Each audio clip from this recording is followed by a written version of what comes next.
एक गांव में मंथरक नामक जुलाहा अपनी पत्नी और बच्चों के साथ रहता था। कपड़े बुनकर वो अपने परिवार का भरण पोषण करता था। एक दिन उसका कपड़े बुनने का उपकरण टूट गया। उसकी मरम्मत के लिए लकड़ी की आवश्यकता थी। जुलाहा कुल्हाड़ी लेकर लकड़ी की व्यवस्था करने गांव के बाहर स्थित जंगल की ओर चल पड़ा। जंगल पहुंचकर एक पेड़ पर उसकी दृष्टि पड़ी। उसने सोचा कि इस पेड़ की लकड़ी उसके उपकरण की मरम्मत के लिए अच्छी रहेगी।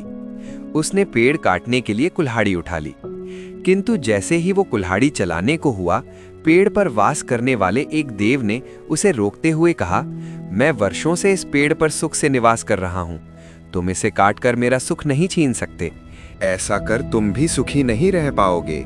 जुलाहा देव की बात सुनकर रुक गया। उसने कहा, देव, मैं क्या करूं? मैं भी विवश हूं। कपड़े बुनकर मैं अपने परिवार का भरण पोषण करता हूं। मुझे अपने बुनाई के उपकरण की मरम्मत के लिए लकड़ी की आवश्यकता है। यदि उसकी मरम्मत नहीं हुई तो मेरे परिवारजन भूखे मर जाएंगे। इस पेड़ को काटने के सिवाय मेरे पास और कोई चारा नहीं है। कृपा कर आप किसी अन्य पेड़ पर आश्रय ले लीजिए। जुलाहे ने फिर से कुल्हाड़ी उठा ली। देव ने उसे फिर से रोकते हुए कहा, मैं तुम्हारी समस्या समझ रहा हूं, किंतु मैं भी अपने वर्षों के निवास को छोड़कर नहीं जा सकता। तुम इसे मत काटो। तुम मुझसे जो चाहे वर मांग लो। वर की बात सुनकर जुलाहा सोच में पड़ गया। फिर बोला, वर मांगने के लिए मुझे कुछ समय की आवश्यकता है। मैं अपनी पत्नी और मित्रों से परामर्श कर वर मांगूंगा। देव ने उसे समय दे दिया। जुलाहा घर जाने के पहले अपने मित्र नाई के पास गया और उसे पूरी बात बताते हुए पूछा, मित्र, अब तुम ही बताओ, मुझे क्या वरदान मांगना चाहिए? नाई मित्र ने जुलाहे की बात ध्यान से सुनी और मन ही मन ईर्ष्या करने लगा। उसने सोचा, यदि ये जुलाहा कोई बड़ा वर पा गया तो ये मुझसे भी अधिक सम्मानित हो जाएगा। छल से भरकर नाई बोला, मित्र, सबसे उत्तम वर यही होगा कि तुम दो सिर वाले मनुष्य बन जाओ।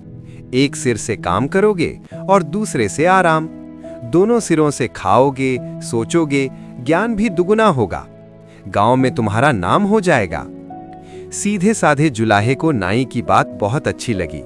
वो घर पहुंचा और पत्नी को सारी बात बताई। पत्नी समझदार थी। उसने कहा, स्वामी, ये वर मांगना ठीक नहीं।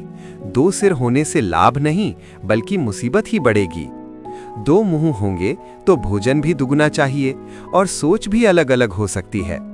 लेकिन जुलाहा नाई की बातों में आ चुका था। उसने पत्नी की सलाह अनसुनी कर दी और अगले दिन जंगल जाकर देव से बोला, देव, मुझे वरदान दीजिए कि मेरे दो सिर हो जाएं। देव ने क्षण भर में उसे दो सिर वाला बना दिया। शुरुआत में जुलाहा बहुत प्रसन्न हुआ। लोग उसे देखने आते। वो स्वयं को विशेष समझने लगा, किंतु शीघ्र ही समस्याएं शुरू हो गईं। एक सिर कहता, अभी काम करो। दूसरा कहता, पहले आराम करो। भोजन के समय दोनों सिर आपस में झगड़ने लगे। ये कौर मेरा है। नहीं, पहले मैं खाऊंगा। धीरे धीरे झगड़े बढ़ते गए। एक सिर रात में जागना चाहता, दूसरा सोना। काम बिगड़ने लगा। परिवार दुखी रहने लगा। एक दिन दोनों सिरों में इतना बड़ा विवाद हुआ कि उन्होंने विष पीने का निर्णय कर लिया। एक सिर ने विष पी लिया और परिणाम स्वरूप पूरा शरीर ही नष्ट हो गया। इस प्रकार मूर्खतापूर्ण वरदान ने जुलाहे का जीवन समाप्त कर दिया। अगर आपको ये कहानी अच्छी लगी हो तो वीडियो को लाइक जरूर करें और ऐसी ही रोचक व शिक्षाप्रद कहानियों के लिए हमारे चैनल को सब्सक्राइब करना ना भूलें।